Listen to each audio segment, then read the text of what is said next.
Hi friends, అందరు ఎలా ఉన్నారు? అందరూ బాగుండాలి, అందులో మనము ఉండాలి. ఈరోజు మన కుకింగ్ వీడియో వచ్చేసి ఫిష్ ఎగ్ ఫ్రై అండి, చేప చెన.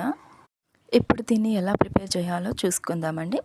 ఫస్ట్ మనం చేప ఎగ్ని తీసుకొచ్చినప్పుడు దాన్ని వాష్ చేయడానికి అని చెప్పేసి కొంచెం సాల్ట్, కొంచెం పసుపు వేసి వాటర్తో నీట్గా కడిగేయాలండి. ఫ్రైకి కావాల్సిన ఐటమ్స్ 1 ఆనియన్, 2 పచ్చిమిర్చి, కరివేపాకు అండ్ ఫ్లేవర్ కోసం పుదీనా. వీటన్నిటిని వాష్ చేసి చిన్నగా కట్ చేసుకోవాలి అండి. చూడండి, చాలా చిన్నగా కట్ చేశాను. ఇప్పుడు మనం కడాయి పెట్టి అందులో ఆయిల్ వేయాలి.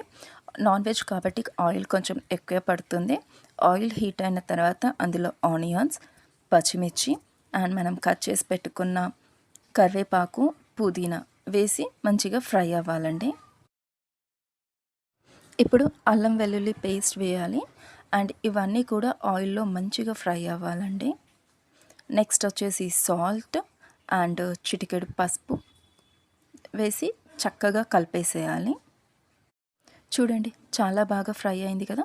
ఇప్పుడు మనం కడిగి పెట్టుకున్న చేప గుడ్డుని తీసేసి బాణీలో వేసేయాలండి. మంచిగా వాటర్ అంతా పోయేటట్టుగా గట్టిగా పట్టుకొని బాణీలో వేసేయాలి.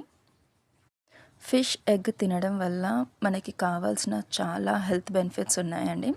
అండ్ నాన్ వెజ్ లవర్స్ మాత్రం ఖచ్చితంగా ఈ ఫిష్ ఎగ్ తినాలి అనే నేను ప్రిఫర్ చేస్తానండి. సింపుల్గా మనం ఫ్రై చేసుకోవచ్చు. ఇందులో ఎక్కువ ఎఫర్ట్స్ పెట్టి దాని గురించి మసాలాలు అవి ఇవి అన్నట్టు ఏమీ ఉండదు. జస్ట్ ఒక 3-4 ఐటమ్స్ తోటి మనం సింపుల్గా ఫ్రై చేయవచ్చు. సో ఈజీగా చేసుకునే ప్రాసెస్ అండ్ ఇందులో చాలా మంచి హెల్త్ బెనిఫిట్స్ ఉంటాయి కాబట్టి మ్యాక్సిమం అందరూ తినడానికే ట్రై చేయాలి. చిన్నపిల్లలకి ఇది పెట్టడం కూడా చాలా వరకు మంచిదండి. ఈ ఎగ్ ఫ్రై చేసేటప్పుడు చిన్న టిప్ అండి, పెద్దగా మంట పెట్టి చేయాల్సింది అంటూ ఏమీ ఉండదు. ఇది మీడియం ఫ్లేమ్లో కానీ చిన్న మంట మీద మాత్రమే చేయాలి అండి. ఎందుకంటే ఇది గుడ్డు కాబట్టి త్వరగా గిన్నె కడుగంటుకోవడం, మాడిపోవడం లాంటివి జరుగుతుంది. ఇప్పుడు మన డిష్లోకి వస్తే రుచికి సరిపడా కారం అండ్ ధనియాల పొడి వేసి మంచిగా గిలక్ కొట్టేసుకోవాలండి.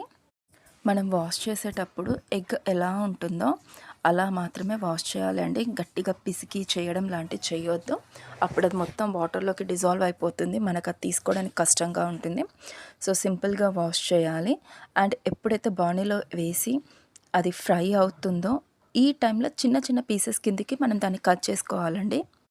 గరిటెతోటి కలుపుతూ ఉంటే మనకు అది ఎగ్ ఆటోమేటిక్గా పొడి పొడి అవుతుందండి. మన కోడిగుడ్డు సొన పొడి ఎలా అయితే చేస్తామో సేమ్ ఫిష్ ఎగ్ ఫ్రై కూడా అలాగే అండి. అండ్ ఇక్కడ ఏంటి అంటే ఊకే కడుపుతూ ఉండాలండి, లేకపోతే మాడిపోయే ఛాన్స్ ఉంటుంది. చూడండి, ఎంతో టేస్టీకరమైన మన fish egg fry ready. Please నా ఛానల్ని సబ్స్క్రైబ్ చేయండి, లైక్ అండ్ షేర్. బాయ్.